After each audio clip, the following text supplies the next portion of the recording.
गोष्टी निर्माण केल्या. त्यात मुख्य 4च खाणी आहेत: जारज, उद्वीज, स्वेदज आणि अंडज. जारज म्हणजे जारातून जन्माला येणार, उद्वीज म्हणजे हवेतून जन्माला येणार, स्वेदज म्हणजे घामातून जन्माला येणार आणि अंडज म्हणजे अंड्यातून. जसं पक्षी असतात त्यांना द्विज सुद्धा म्हणतात. एकदा आईच्या उदरातून म्हणजे आईच्या गर्भातून अंड्याच्या रूपाने जन्माला येतात आणि नंतर पिलाच्या रूपाने. आणि ब्राह्मणांना सुद्धा द्विज म्हणतात बरं का. तर बघा, हे झाले अंडज. आता जारज, जसं बछडं असते, गाईचं बछडं, म्हशीचं, त्याचं जारातून उत्पत्ती होते आणि आपले मुलं सुद्धा तसे त्याच प्रकारे. तर हे झालं जारज. आणि उद्वीज, मुंग्या असतात ना, आपण एखादा गोड पदार्थ ठेवतो आणि लगेच थोड्या वेळाने मुंग्या दिसतात, त्या हवेतून प्रसार होत असते त्यांचा. हे झाले उद्वीज. आता स्वेदज, स्वेद म्हणजे घाम. लहान मुलींच्या डोक्यामध्ये घाम येते ना शाळेत गेले की, त्या घामापासून उवा होतात. तर बघा, ह्या 4ही खाणीमध्ये आहार, भय, निद्रा आणि मैथून ह्या 4ही गोष्टी सर्वांना समान आहे. पण भगवंताने माणसाला विवेक बुद्धी दिली आणि ती कशासाठी दिली की तू या बुद्धीद्वारे भगवंताची भक्ती कर आणि स्वतःचा उद्धार करून घे. विठ्ठल विठ्ठल.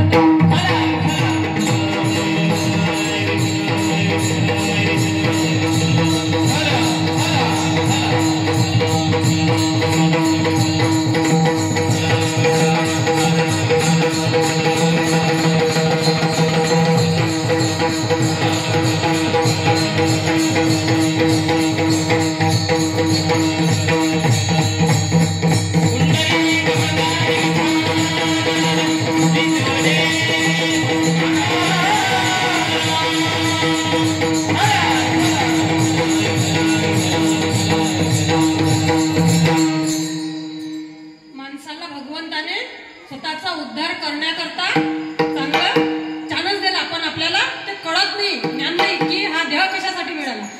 माणूस काय करते, याची टोपी त्याच्या डोक्यात, त्याची टोपी त्याच्या डोक्यात.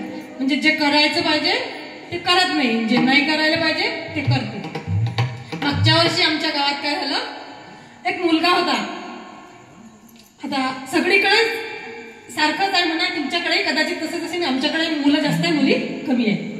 आणि मॅट्रिक पास होता, संबंध जुळतच नव्हता संबंध.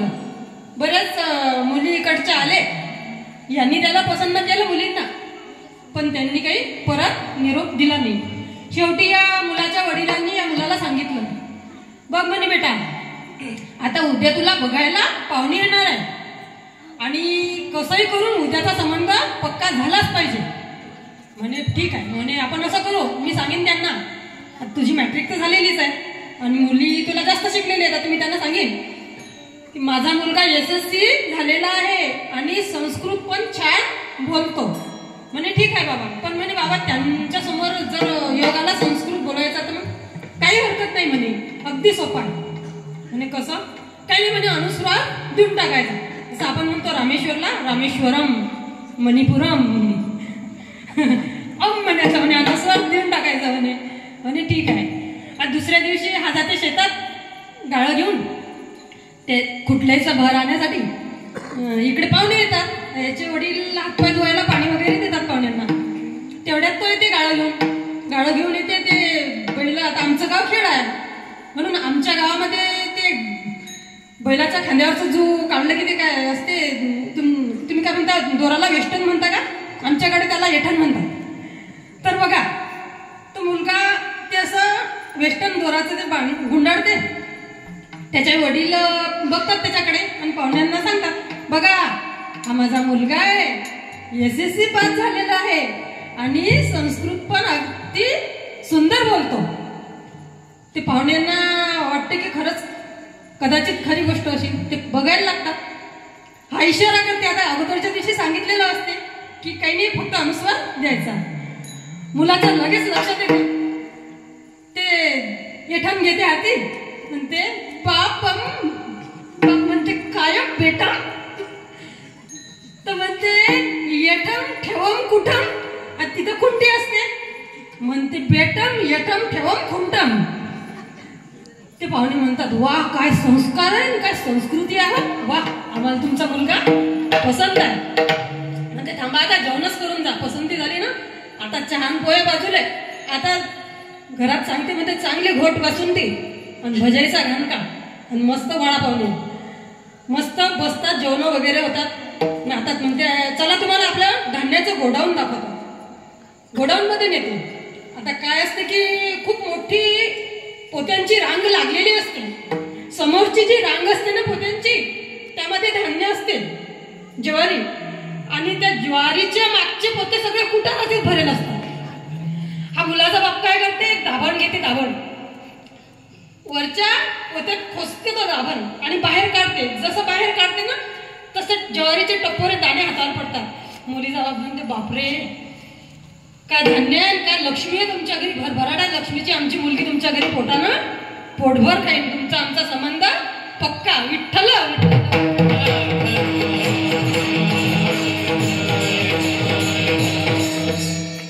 संबंध पक्का होते, लग्न होते. पण एक गोष्ट सत्य आहे, सत्य ते सत्य, सत्य लपत नसते. सोनं असते ना, सोनं जुनही झालं तरी ते दिवसेंदिवस त्याचे भाव वाढतच जातात, कारण ते सोनं असते. पण नकली नवीन नवीन चमक असते नकलीची. जुनं झालं की पॉलिश केली की भंगारमध्ये फेकल्या जाते. तसं याचं लग्न होते. लग्न झाल्यानंतर याच्या पत्नीला सगळं माहिती पडते की अरे होतं काय, दाखवलं काय आणि आहे काय. त्यावेळेस आजकालच्या मुली काही जास्त ऐकत नाही सासूबाईचं. आता काही सांगायचं गरज नाही, माहितीच आहे सर्वांना, सगळीकडे सारखंच आहे. तर तिच्या सगळं समोर पितळ उघडकीस येते. यानं काही म्हटलं की ती बाई म्हणते जास्त बोलायचं काम नाही, म्हणते आता मला सगळं माहीत पडलं. त्यानं काय म्हटलं की हे लगेच धमकी देते. काय म्हणते, मैं के चली जाऊंगी तुम देखते रहियो. खोटं नको बोलू म्हणते. झूठ बोले कौवा काटे, काले कौवे से डरियो. मैं के चली जाऊंगी तुम देखते रहियो. मैं के चली जाऊंगी तुम देखते रहियो. मैं के चली जाऊंगी तुम देखते रहियो. हाँ झूठ बोले कौवा काटे, काले कौवे से डरियो. मैं के चली जाऊंगी तुम देखते रहियो. मैं के चली जाऊंगी तुम देखते रहियो. त्यानं काय म्हटलं की त्याला धमकी देते आणि ते मी माहेरी चालली जाईल, तू पायातच राहिलं म्हणते. म्हणते बरं बघा, खोटं कधी बोलू नये. खोटं बोललं की पुढे असं म्हणजे इहा लोकात तर फजिती होते खोटं बोललं तर, पण मेल्यावर परलोकातही फजिती होते. त्यानं खोटं सांगितलं, तिला चांगलं संधी सापडली. आता त्याला काही बोलायला चान्स नाही. युधिष्ठिर फक्त एकदा खोटा बोलला तर त्याच्या पायाचा अंगठा गळून पडला. आजकालचे युधिष्ठिर किती खोटं बोलत असतील, मग त्याला काय म्हणावं लागेल, अब तेरा क्या होगा रे कालिया. विठ्ठल